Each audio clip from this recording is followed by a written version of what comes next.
Ayat ini secara implisit menjelaskan tentang perintah untuk berdakwah. Namun seiring dengan perkembangan digital, maka berkembang juga akses yang harus kita lakukan dalam berdakwah, yang kita kenal dengan dakwah digital. Nah, apa itu dakwah digital? Jadi dakwah digital ini adalah dakwah yang dilakukan dengan dibantu oleh akses teknologi komunikasi.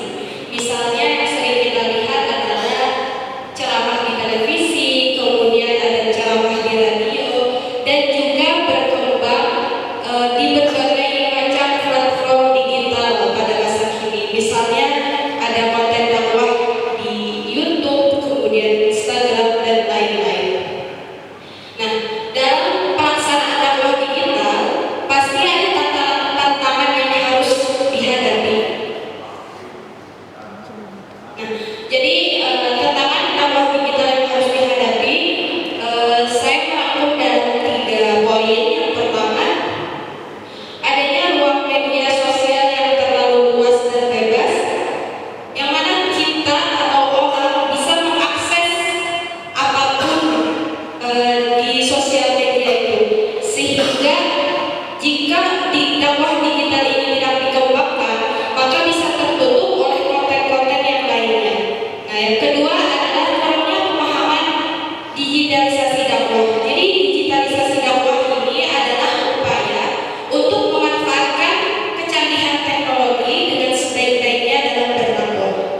Yang ketiga adalah kurangnya pemahaman etika digital, di mana kita sering menemukan banyaknya penyalahgunaan konten-konten yang beredar di sosial media. Dalam menghadapi tantangan ini, kita perlu melakukan beberapa strategi, yaitu dengan menanamkan nilai-nilai keislaman dalam dakwah digital. Yang pertama adalah penerapan Quran Surah An-Nahl ayat 125, yang mana dalam ayat ini secara implisit menjelaskan bahwa ada 3 metode atau 3 cara dalam berdakwah, yaitu dengan al-hikmah atau berdakwah dengan bijaksana, kemudian mau'izah hasanah atau nasihat yang baik atau pengajaran yang baik, dan yang ketiga adalah mujadal atau jadal, yaitu menghadapi suatu argumen dengan argumen yang lainnya dengan dalil dan sumber yang kuat. Yang kedua adalah dengan sikap tabayun, yang merupakan penerapan dari Quran Surah Al-Hujurat ayat 6, di mana tabayun ini adalah sikap selektif dalam menyerap informasi dan tidak bersikap dogmatis. Maksudnya tidak mudah menerima suatu informasi ataupun pesan tanpa mencari tahu lebih dulu tentang kebenarannya. Dan yang terakhir adalah optimalisasi kreativitas dan pemahaman etika dakwah digital. Nah, dalam hal ini Gen Z seharusnya bisa untuk memanfaatkan teknologi dengan terus membuat inovasi baru ataupun kreativitas yang baru agar bisa memancing minat dalam dakwah digital serta pemahaman etika dakwah digital yang harus dipelajari lebih dalam. Selanjutnya, implementasi dakwah digital era Gen Z dalam menghadapi revolusi teknologi melalui nilai-nilai keislaman di Kalimantan Tengah. Sebagaimana yang kita lihat bahwa Gen Z ini cenderung sekali dengan digital, maka disinilah penerapan dan pelaksanaan dakwah digital dianggap relevan dan sangat penting agar kita terus bisa memberikan pesan-pesan keagamaan dan mengiringi kehidupan Gen Z sesuai dengan keadaan mereka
Nah, dalam dakwah ini pun banyak sekali dakwah atau konten-konten yang banyak sekali dakwah atau konten Islam yang mana itu tuh misalnya salah gitu. Misalnya contoh konten Islami tentang ada dulu kasus yang sholawat dijogetin gitu, ada joget. Nah habis itu maka di sini karena bebasnya tadi digital sehingga konten itu tuh bisa ada. Seharusnya itu tidak terjadi gitu. Itu tantangan itu yang harusnya bisa dihadapi atau dihilangkan supaya tidak terjadi lagi. Kemudian yang kedua tadi adalah kurangnya digitalisasi dakwah, di mana dakwah yang kita tahu sekarang itu kan kayak menonton aja gitu, kayak pencerahan aja, padahal masih banyak upaya lain supaya konten dakwah ini lebih menarik.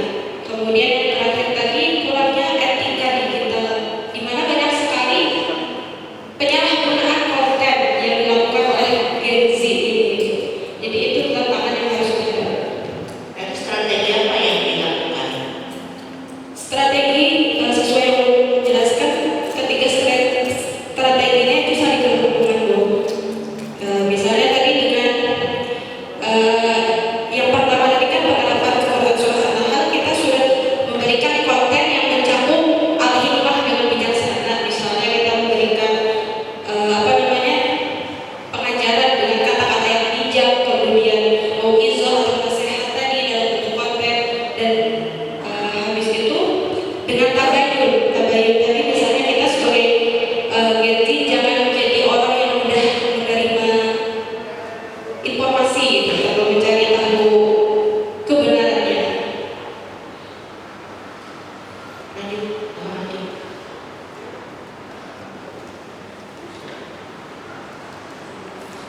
Kami akan melanjutkan tentang strategi. Saya akan menanyakan strategi yang kedua tentang tabayun selektif terhadap media digital. Kita melihat sekarang kita kalau orang berdakwah, terutama Gen Z, ya menerima saja apa yang penting menceramah gitu kan. Banyak hal-hal ternyata ada dakwah yang sifatnya dogmatis gitu ya, terkait dengan banyak kajian-kajian keagamaan di YouTube misalnya. Itu gimana kira-kira untuk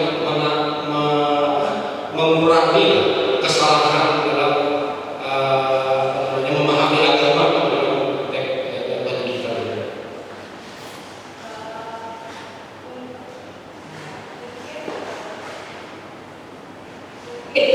Mungkin untuk cara mengurangi dengan terus membuat setiap dakwah itu sebagai pendai gitu.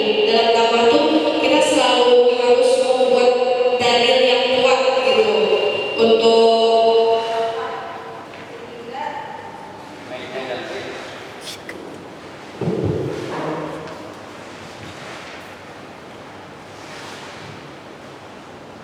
kalau sebagai pendai dalam dakwah kita harus selalu membuat dalil yang kuat, dalil yang sesuai gitu, untuk mengurangi hal-hal yang misalnya salah tadi. Tapi sebagai Gen Z, untuk mengurangi hal tersebut ya dengan cara melihat dulu akun yang kita lihat gitu, akun yang yang menerbitkan konten tersebut, serta apakah konten tersebut tuh memang benar-benar orang itu mengatakan segitu gitu. Karena kan misalnya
harus diutamakan.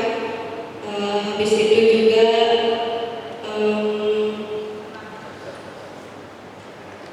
selain tabayun tadi, mungkin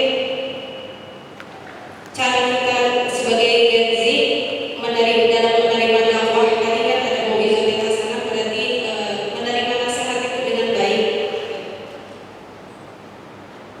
Ada lagi? Baru 2. Cukup. Silahkan ada lagi? Habis itu mungkin lebih ke akhlak jiwa etika digital. Jadi yang poin pentingnya itu membangun etika digital untuk generasi Gen Z supaya lebih. Oke. Intinya bagaimana seorang pendakwah itu bisa menarik baik dari dirinya maupun audiens peserta yang didakwahi dalam hal ini adalah mereka generasi Z itu, sehingga mereka tertarik. Nah, tidak hanya sekedar dakwah mengajak kepada kebaikan, menjauhi segala larangan aja. Oleh karena itu perlu inovasi yang lebih. Segera Pak. Ya, saya